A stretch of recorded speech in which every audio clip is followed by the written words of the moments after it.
European economists during the late 19th and early 20th century. So we're going to be going into a history of mercantilism and then also a history of the development of the ideas of laissez-faire, because laissez-faire and capitalism is the opposite of mercantilism. So first, let's go into the characteristics of mercantilism, which some of this you might be a little bit familiar, but this is going to get a little bit into the weeds. I apologize. So the characteristics of mercantilism. First off, this concept called bullionism. Now, bullion is basically like hard money, like gold or silver. So this idea that the economic health of a nation could be measured by the amount of precious metal, gold or silver, in which it possesses, what actual wealth the country has. So hard money was a source of prosperity, prestige, and the strength of a nation, as opposed to, I guess, what you would refer to as soft money, which would be like credit, and those types of things. So bullionism dictated that you need to have a favorable balance of trade. You want to be exporting more than you import. So you want to have a trade surplus. High tariffs on imported goods, low tariffs on imported raw materials. High tariffs on imported manufactured goods and a low tariff on imported raw materials. The reason why you want a low tariff on imported raw materials is because you need those to be able to manufacture, and a high tariff on imported manufactured goods because you don't want them to be in competition with your own domestically produced manufactured goods. Now, one other thing, this idea of a favorable balance of trade, because usually when we think of mercantilism, we link mercantilism with colonialism and this idea of having colonies, and that they kind of in some ways go hand in hand. But the idea is that colonies make it easier for you to create this favorable balance of trade and build up your bullion. You do not have to be a colonial power to follow the economic ideas of mercantilism. But this idea is that each nation must try to achieve economic self-sufficiency. So those founding new industries should be rewarded by the state. So in some ways, if you think about the Japanese, you're thinking about AP World, when the Japanese first began to industrialize, even though they have a hard time becoming self-sufficient because they have to import raw materials, but they would want to import them with low tariffs. They gave incentives to new companies, like the creation of the Zaibatsus, which gave money to new companies to reward those, companies trying to kind of help strengthen the economy of the state. Also, you could think about like China in some ways would follow these ideas of mercantilism, this idea of wanting to have economic self-sufficiency, the idea that they only wanted gold and silver in return for their manufactured goods, in a lot of ways, is also a very mercantilistic policy. So a thriving agriculture should be carefully encouraged because this helps to aid in the self-sufficiency, because then you have less need to import foods. So when we think of England, and I was talking about last week the passing of the corn laws, which eventually were repealed, but the idea of the corn laws, which would be something that would inflate the prices, inflate the prices of imported agricultural goods, making you more likely to buy British-grown agricultural goods is another example of this. Prosperous farmers are then the idea could provide a base for taxation, because in most countries at this time, taxation is based on property taxes. So you want to have prosperous farmers so you could tax their property more. Having sea power was necessary to control foreign markets. The less you need the ships of other nations to carry your trade goods.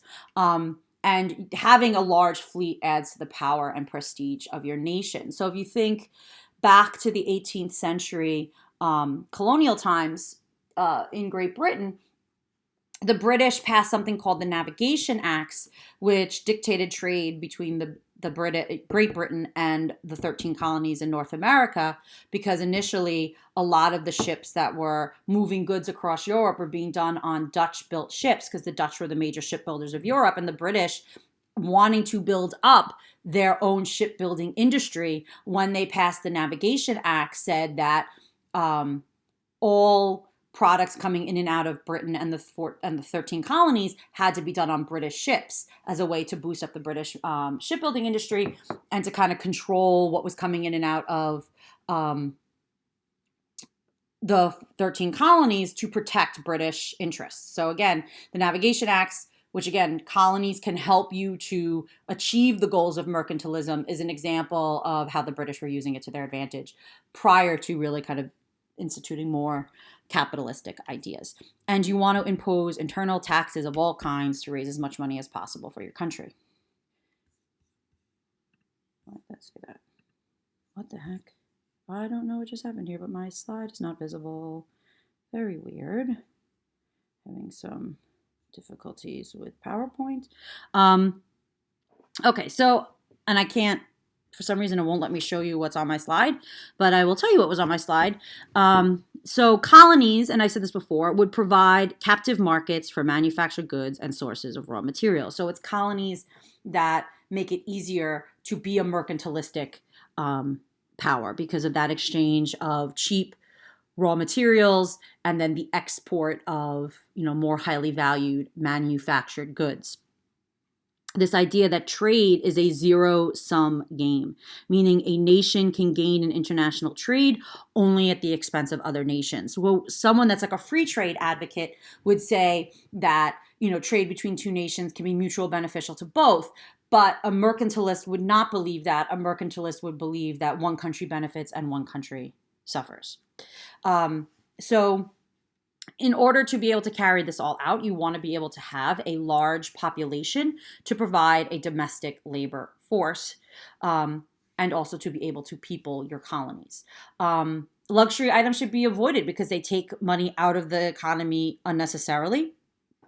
And state action was needed to regulate and enforce all of these economic policies. So the idea behind mercantilism is a lot of government interference in the economy, which again is going to be very different than the ideas of capitalism and laissez-faire. So one of our more prominent mercantilists was Jean-Baptiste Colbert. He was the finance minister under Louis XIV, and he was following this idea of bullionists, and he felt that there are four professions of importance to the nation: agriculture, trade, the army, and the navy. He supported the idea of uniform weights and measures because even though we think of that as a common thing today, that wasn't a common thing in the past. So you would go to a different part of France and they would have different concepts of weighing things, which makes it very difficult to encourage trade across a nation. And he opposed tolls on internal trade because prior to this, you would actually prior to these ideas of mercantilism, you would actually have internal tariffs. So if you were trading something, again, with France, like say between two various different cities in France, you would have internal tariffs and tolls that you would have to pay. And that would discourage, domestic trade, and mercantilism would want to encourage domestic trade. So he supported mandatory labor on national roads. Now, if you remember, I think I mentioned that with Louis XIV, it's something called the corvée or the labor tax. And so peasants, obviously not the aristocracy because we all know they didn't pay any taxes, but the third estate would be expected to do unpaid labor during different times of the year as a way to help build up infrastructure for the country, and it would be seen as taxes. It's actually something very similar to what we have. I'll give you another world example. In Peru, under the Incas, something called the mita, which again was like a labor tax. So again, he favored a large population. He felt any father of 10 or more children would be exempt from any types of taxes to encourage a large family. And he favored low wages and child labor.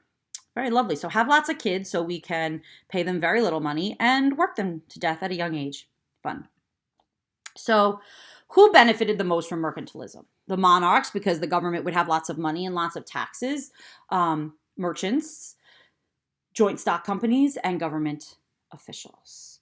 So with the with the Enlightenment, we have a group of economic philosophers referred to as the physiocrats. And actually, Adam Smith sometimes also falls into this category of the physiocrats. One of the more prominent ones, Francois Quincy. He was a surgeon who turned to medicine because he couldn't see any longer. So he was a doctor instead of a surgeon. He began publishing economic treatises at the age of 62. And there's no single document or book that can summarize his complete economic system, but he was concerned about the state of the French economy, especially French agriculture. So what does his theories kind of take on? So this was a reaction to the extreme mercantilist policies of Colbert. So he felt that you have three economic classes: the property classes, which are the landowners; the propriety classes, the productive classes, which are your laborers; and the sterile class, which are your artisans and merchants. And productive work was the source of national wealth. Therefore, the wealth of the nation was derived from agriculture, and agriculture was the most productive sector of the economy, and he felt that only the landowning class should be taxed. Amazing. Imagine what would have happened in France had this been happening, because that would have meant that the bourgeoisie and the first estate would have been paying all the taxes. But so the physiocrats, and then Adam Smith, and Malthus and Ricardo, who we're going to talk about today, which some of you might be familiar with from APHG, are what are referred to as the classical economists. And these people believed that economics should be separate from the political world. So again, very different than someone who would believe in mercantilism. And they felt that you should have a free market regulated by natural laws, in particular the law of supply and demand, or the law of diminishing returns. And that the government should do as little as possible. So this is what Smith is going to believe, Ricardo and Malthus are going to believe. The government should do as little as possible in the economy and confine themselves to the preserving of security of life and property and providing laws and courts, and that they should not be involved in the economy. They believe, the classical economists, that the life for the poor has always been dismal, and the concentration of the working class in cities is really, with industrialization, is really just making their misery more apparent. And so they were kind of against this idea, which again kind of goes back to, even Quincy, that you, oh no, not Quincy, sorry. Even in some way it kind of bleeds over in a little bit into Colbert, where Colbert talks about low wages and child labor. A lot of the classical economists would also kind of favor that, because they're like, well, the life of the poor has always been poor. It's always been crappy. It's not going to get any better. It's just going to stay that way. So let's just deal with that, rather than thinking of ways to make it better. But they gathered together, they received knowledge of the world, and they developed a sense of solidarity, class interest, and common political aims. And as the working class becomes more organized and established labor unions, they're going to get a larger share of the national income, which would be something that the classical economists would actually be against. So let's look at The Wealth of Nations. And I'm actually going to have you read a little bit of The Wealth of Nations this week in class as well. So what are the themes of The Wealth of Nations? So Adam Smith wrote this book called The Inquiry into the Nature and Causes of the Wealth of Nations. He wrote it in 1776. Now, Smith himself had been appointed to the chair of logic in 1751 at the University of Glasgow. He then transferred to the chair of philosophy, and he traveled through France, and he was very influenced by the writings of the physiocrats like Quincy. And then he writes this book, The Wealth of Nations, in 1776, in which he attacks the mercantilistic system. So you can see the cover of it. So basically, in this book, he is making a political argument, not an economic argument. Part of the argument, yes, is for a new economic policy, but the essential idea is this idea of laissez-faire, that this was an argument for new social and political arrangements. He argued that the basic unit for social analysis should be the nation, not the state, the nation being the people. And he was against the idea that trade was zero-sum, like what the mercantilists believed, that one country benefited, the other country suffered. He felt it was a positive-sum game. Both nations benefited.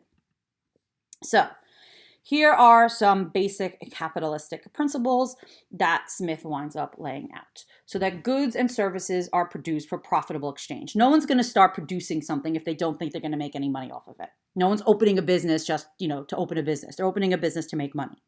Human labor power is the commodity for sale, and labor is the source of value. So if you are a worker, your labor is a source of value. So a business is going to provide goods and services to households, but they're also going to provide wages for households. And then wages, the households are going to then take that money and be consumers and buy from other businesses, and they're also going to provide labor. And this is the kind of back and forth you have between the two groups of businesses and households. So Adam Smith talks about what he believes is called the invisible hand. Because you have a problem. How do we survive in a world where you must depend on many others, but where humans are by nature self-interested individuals? Like, again, you're not opening a business in order to, help people. Most people are opening a business to make money. Most people don't go to work today, work for free. Most people go to work because they need to make money. So the solution is the free market. And while appearing chaotic and unrestrained, it is actually guided to produce the right amount and variety of goods by what's referred to as the invisible hand. Therefore, the basic market mechanism is self-regulating. So, and I don't remember if you talked, I remember I talked about this in EP World. Consumers and producers have two competing self-interests. Consumers want to make as much, consumers want to buy something for as little as possible, get the deal that they can, while producers want to pay for, want to sell their good for the most amount of money as possible. So you have these two competing self-interests. Producers want to sell it for the highest price. Consumers want to pay the lowest price. And those two competing self-interests, which is the invisible hand, then creates a check on each other, self-regulating the market, and then creating a price that consumers are willing to pay and producers are willing to sell their good for, is the basic idea. And all of this goes by this idea of the profit motive and the laws of supply and demand. So individuals who are free to pursue their self-interest will produce goods and services that others want at prices that others are going to be willing to actually pay. So what makes this work, though, is the law of competition. You have to have competition. So the one time that someone like Smith or someone who believed in laissez-faire would think it was appropriate for the government to intervene in the economy is in the breakup of monopolies. Because if you have monopolies, then you don't have the law of competition. So you need to have competition. A competitive market compels producers to be increasingly efficient and to respond to the desires of consumers. If there was only one kind of car producer and there was only one kind of car you could buy, and that was the only car that was available, the producers of that car could charge the highest amount they wanted and make the crappiest, most unreliable car possible. And we would all be forced to buy it if we needed a car because that was the only car we could buy. But there are multiple different car companies producing multiple different models of cars, and they all have to compete with each other because if one car company gets the reputation of being unreliable, people aren't going to buy that car. They're going to want to buy the most reliable car for the best value. So you need to have competition. So a social division of labor will maximize the satisfaction of individual wants and needs given scarce resources. And the government should interfere minimally, like I said before, with the free and efficient workings of the market. This idea of laissez-faire. Little joke. But so some other things to kind of think about in regards to this idea of capitalism. So they urge that the mercantilistic system should be abolished because they felt that basically the government should be, the economy should be allowed to regulate itself. And he did believe, though, the basic idea, though, behind capitalism is this idea that Earth's resources are abundant and they should be exploited for the comfort of humankind. And Smith did not believe there was a need for the people of Europe to be poor because if they exploit the resources of the world to its best advantage, then everyone will have basically everything that they need. So he's usually regarded as the founder of laissez-faire. But he did not, again, oppose all government interaction. Like I said before, monopolies, yes, the government should get involved. But also the state should provide schools, armies, navies, and roads. These are things that one single business would not be able, private business would not be able to provide. You need a coordinated effort for government to provide these things. And basically, the government should take on things that were economically desirable but too expensive for like a privately owned company, like opening up of dangerous trade routes. Now, let's think a little bit about Thomas Malthus. Now, again, if you guys took a PhD, you might be vaguely familiar with Thomas Malthus because I know Ms. Canone talks about him. So Thomas Malthus was a reverend with an extremely pessimistic view of the world. And he felt that the condition of the working class could not be improved, so we shouldn't try. And so in 1798, he wrote a book called The Essay on the Principle of Population. And so basically he believes that population will outpace food supply. And then as a result of that, when there's not enough food, because human population, he believes, grows geometrically, 1, 2, 4, 8, 16, 64, and the food supply only increases arithmetically, 1, 2, 3, 4, 5, 6. So in his opinion, there's really very little that can be done to avert this disaster. And what you're going to have is war, disease, or famine to control the population. So he felt that the only real way to be able to fix this is to get married later in life, and to have less children.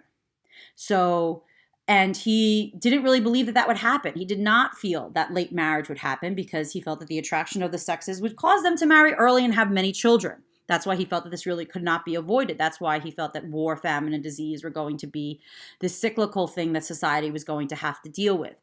He also felt that the immediate plight of the working class was really only going to get worse, because if wages are raised, then a poorer family would be encouraged to have more children who would then consume the extra wages and food.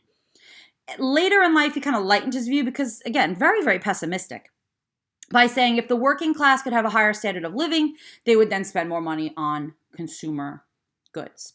Now, the last of the classical economists is a man by the name of David Ricardo, who came up with something called the iron law of wages, which is in some ways similar to what Malthus was saying. In 1817, he wrote a book called The Principles of the Political Economy. So he took the ideas of Malthus and he transforms them into the iron laws of wages. He felt that if when wages are high, workers are going to have more children. More children creates a large labor surplus that depresses the wages. So it's like this cycle. Wages go up, people have large families, it causes wages to go down, people can't afford to have large families, they limit the size of their families, which then makes labor a commodity again, which then drives the cost of wages up, which then leads to more children, et cetera, et cetera. So he felt that if you keep wages at a minimal level at all times, just high enough to prevent starvation, this will prevent this cycle. And he supported employers who were reluctant to raise wages, and he provided support for the opposition of labor unions because labor unions are going to fight for better wages and better working conditions. And the ideas of Ricardo and Malthus really caused the views of economists, to be dubbed the dismal science. But these ideas were pretty prevalent, and I want you to think, how do these ideas relate to the economy today?